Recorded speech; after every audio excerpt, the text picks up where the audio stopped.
दवाई मार दें।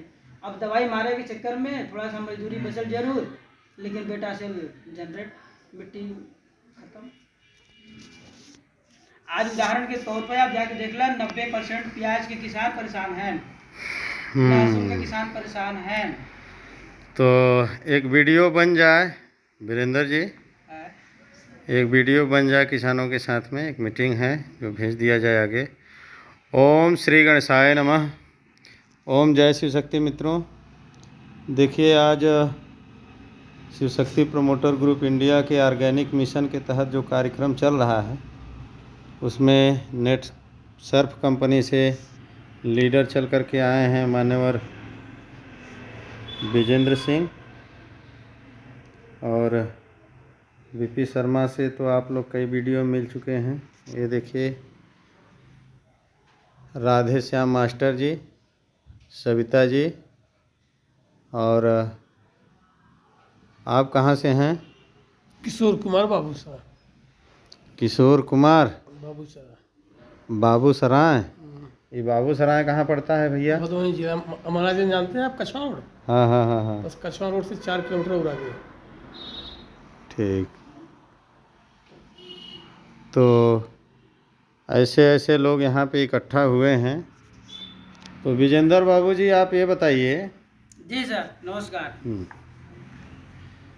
तो विजेंद्र बाबू जी, आपसे हम लोग यह जानना चाहते हैं, आप हमारे किसानों को यह बताने का प्रयास करिए कि अगर घास की दवा डाली जाती है फसल में तो उससे क्या नुकसान होता है? देखिए, जब घास की दवा हम लोग जब डालते हैं तो बेटा सेल जो होता है, जो पौधों को भोजन पहुंचाने की नसी होती है, उसी को मार देता है। जब वो मार देता है तो पौधा जो है ऑटोमेटिक मर जाता है। तो जब वो धरती में जो जाता है तो ये फसल अवशेष करके फसल के द्वारा हम लोगों के अंदर भी जाता है। तो हम लोगों का भी बेटा सेल मारता है, जिससे कि आने वाले दिनों में हम लोग बीमार होते हैं। बिल्कुल। तो इस तरीके से नुकसान हो रहा है। इस तरीके से नुकसान होता है। तो घास की दवा किसान डालना बंद करें, बिल्कुल बिल्कुल उसको निकाल के, उसको निकालें, निरौनी करें। ऐसा है कि अगर मान लीजिए जैसे उसमें मम्मा हो गया हो, या तब वो क्या करेंगे, कितना निराएंगे उस घास को? अगर हम घास को निकालेंगे नहीं तो वो बीज जंगने से होगा तो फिर वो बढ़ेगा। उस खेत में अगर मामा है तो वो कैसे जाएगा, जो है इतना उपारने से? ऐसा है कि इस पे एक और बात है मास्टर साहब, कि क्या इसके पहले मामा नहीं थे? मामा तो बड़े पुराने ज़माने से चले आ रहे हैं गेहूं में। हमने एक नया तरीका निकाल लिया घास में दवा, घास की दवा डालते डालते मेरी आदत खराब हो गई निराने की, उसको निकालने की, तब उसमें बिट्स ज़्यादा बढ़ जा रहे हैं ना। तो ये अकर्मण्य किसानों की भाषा है कि हम इस तरीके से नहीं कर पाएंगे। आप उस तरीके से करिए, कोशिश करिए, जब आप करेंगे तब ना होगा। आप करना ही नहीं चाहते हैं। सस्ता उपाय है, आज हमारे यहाँ एक किसान मतलब प्रैक्टिकल कर रहा है पूरी तरह से। तो वो क्या किए हैं कि ये क्या है, प्याज का बीज उन्होंने छींट दिया। प्याज का बीज डाल करके रोपवाई नहीं किया उसका, बस बीज ही छींट दिया है। फिर उसके बाद डायरेक्ट तरीके से वो उसको पैदा करना चाहते हैं। अब देखिए इस बार वो कर रहे हैं, कितना सफल होते हैं। ठीक है। तो किसान क्या है कि उससे भाग रहा है कि कितनी दवाएं हमको मिल जाए, उनका उपयोग करके हमको खेत में कुछ न करना रहे, बस एकदम आराम से सब कुछ हो जाए, पैदावार रहे, बस पैदावार आए, पैसा आए, बस इतना ही दिमाग लगा हुआ है।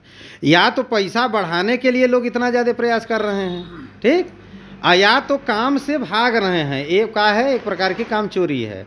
आप निकालिए उसको, अपने खेत को साफ करने के और भी तरीके हैं। ऐसा नहीं है कि पहले घास नहीं हुआ करता था। हम यही कहते कहते घास को बढ़ाते चले गए। ये है एनालिसिस है पूरे मार्केट का ना भाई। किसानों के ऊपर पूरा काम हुआ है, तो ये पता चलता है किसानों के बीच से ही।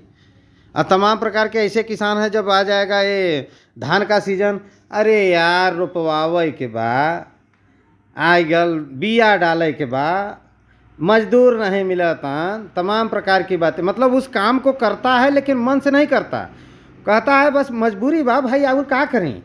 किसान कहता है कि मैं मजबूर हूँ, खेती कर रहा हूँ, और जबकि खेती से बड़ा पैसा कहीं नहीं है। एक दाना बो 400 दाना लाओ, 300 दाना लाओ। धान में इस समय 450 दाना 500 दाना तक देने की क्षमता वाले धान आ गए हैं।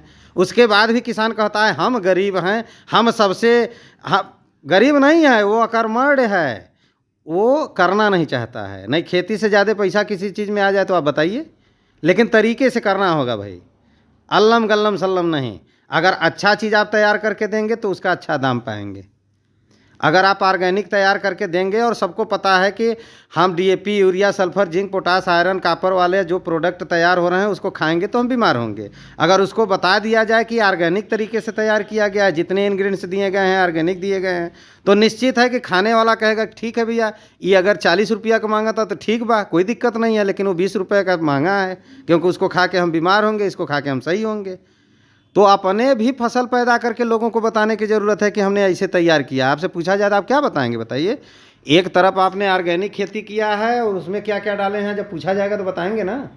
और बगल में आपने रासायनिक खेती किया है, उसमें भी पूछा जाएगा तो आप बताएंगे क्या क्या डाले हैं।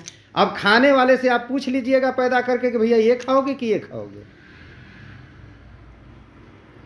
अब जान रहा है आदमी कि इसको खाएंगे तो बीमार होंगे, इसको खाएंगे तो सही रहेंगे। इसमें कुछ अच्छा बनाया जा रहा है भाई, धीरे धीरे होगा ना, और अच्छा होगा। पैरासीटामॉल जब आयल ये मार्केट में, पहले लोग दवा जब दहलन तो वो 100 mg का रहा, 100 से 200 mg, 200, 300, 300, 500, 600 mg, 650 mg ऐसे चलने लगा। आज क्या है, डोज बढ़ गया लोगों का। आज बीमारी जाने के नाम पर नहीं है सर जी, दवा से दवा लेते रहिए। दवा से कुछ है आपको समझ में आता है कि हम लोग भी गए मीटिंग में तो किसी ने बताया, एक डॉक्टर हैं के शर्मा पारिवार कंपनी के, उन्होंने बताया दवा का नाम आप लीजिए और उससे उच्चारण करते समय महसूस करिए कि कुछ समझ में आ रहा है, समझने का प्रयास करिए। तो भाई लोगों ने समझा कि भाई अब दवाई का मतलब हो गया कि दवाई जब देबा तब दवाई, वो दबा देगा रोग को, ठीक नहीं करेगा। ऑर्गेनिक आयुर्वेदिक चीज़ों में क्या है, पूरा अस्थाई इलाज है, जो रोग है उसको ख़त्म करेगा। थोड़ा समय लग सकता है आपको पूरा रिलीफ मिलने में, लेकिन आज क्या है, नैनो टेक्नोलॉजी पे जो दवाएं तैयार की गई उनका रिजल्ट क्विक है, जो जैसे वो काम करता है वैसे ये भी काम करेगा। आपको तकलीफ है, दवा खाना शुरू करिए, ठीक हो जाएगा। आज आयुर्वेदिक दवाओं का ये क्वालिटी है, कल नहीं था। कल हम उस पर रिसर्च करके आगे नहीं बढ़े थे, आज हम इस पर रिसर्च करके आगे बढ़ चुके हैं, तो दिक्कत नहीं है। लेकिन ये है कि विश्वास तो करना पड़ेगा भाई, तभी काम बनेगा।